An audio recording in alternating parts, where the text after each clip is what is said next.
On Saturday evening, a special army unit erroneously opened fire on a pickup van transporting coal miners from Tiru to home village of Oting, about 15 kilometres away, killing 6 out of 8 people on board.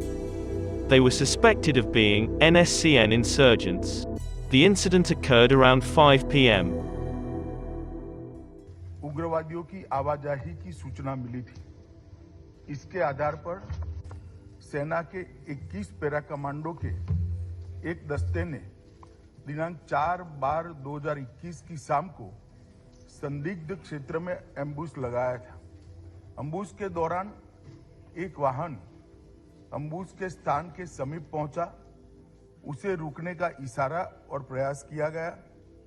रुकने की बजाय वाहन द्वारा उस जगह से तेजी से निकलने का प्रयास किया गया, जिसके उपरांत इस आशंका पर कि वाहन में संदिग्ध विद्रोही जा रहे थे, वाहन पर गोली चलाई गई, जिससे वाहन में सवार 8 व्यक्तियों में से 6 व्यक्तियों की मृत्यु हुई।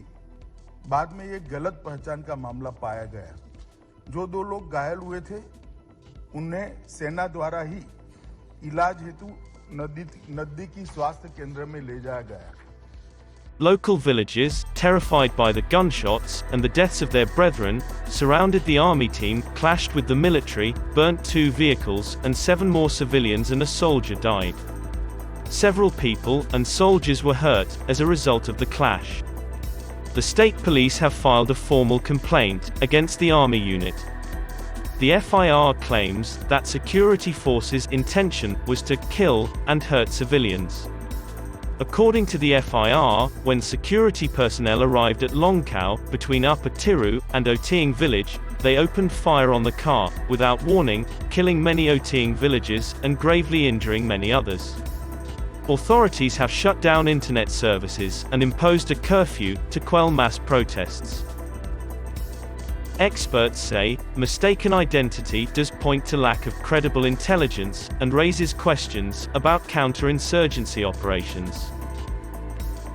The Armed Forces Special Powers Act, AFSPA, empowers armed forces to preserve public order in disturbed areas.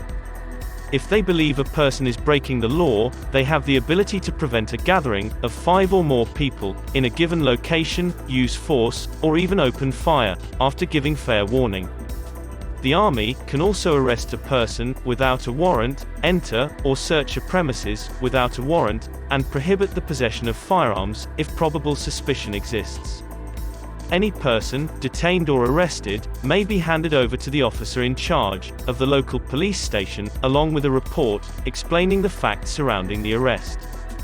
What is a disturbed area? The AFSPA's Section 3 defines a disturbed area as one that has been declared by notification. An area can be disturbed due to differences or disputes between members of different religious, racial, language, or regional groups, or castes or communities. The central government, the governor of the state, or the administrator of the union territory, may proclaim the entire state or union territory to be a disturbed region. In the official gazette, a proper notice would have to be published. As per Section 3, it can be invoked in places where the use of armed forces in aid of the civil power is necessary.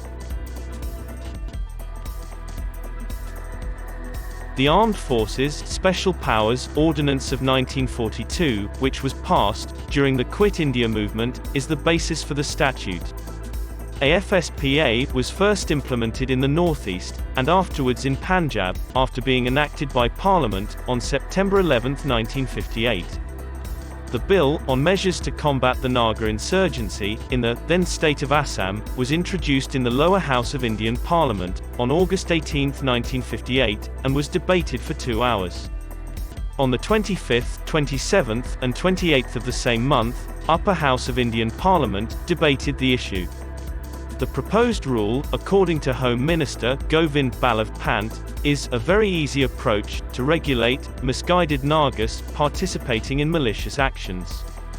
He stated that the law was necessary because it is not practical to depute civil magistrates to accompany the armed troops wherever there may be conflict, because it happens unexpectedly over such a large territory. Despite intense resistance, in the lower house, the bill was enacted without change. The states used to have the right to declare a territory disturbed, but that power was transferred to the center in 1972. AFSPA is now in effect in Jammu and Kashmir, Nagaland, Assam, Manipur, with the exception of 7 Impul Assembly constituencies and parts of Arunachal Pradesh. The recent deaths of civilians by security forces in Nagaland, in a case of alleged mistaken identity, has reignited debate about the Armed Forces Special Rights Act (AFSPA), a statute that grants the armed forces vast discretionary powers over civilians. On Monday, Chief Minister Naifu Rio stated, "The Armed Forces Special Powers Act (AFSPA) has tarnished India's reputation and should be repealed." He said, "We are Indians, and India is the world's largest democratic country. AFSPA is a terrible statute that should be removed from our country." Following the killings in Nagaland, Meghalaya Chief Minister Conrad Sangma has also requested that AFSPA be repealed. Many organizations, civil society groups, tribal groupings, student bodies, and political parties have raised their voices in the aftermath of the 14 civilians killed in the shooting incidents, seeking the urgent repeal of the Armed Forces Special Powers Act (AFSPA) in the northeastern region.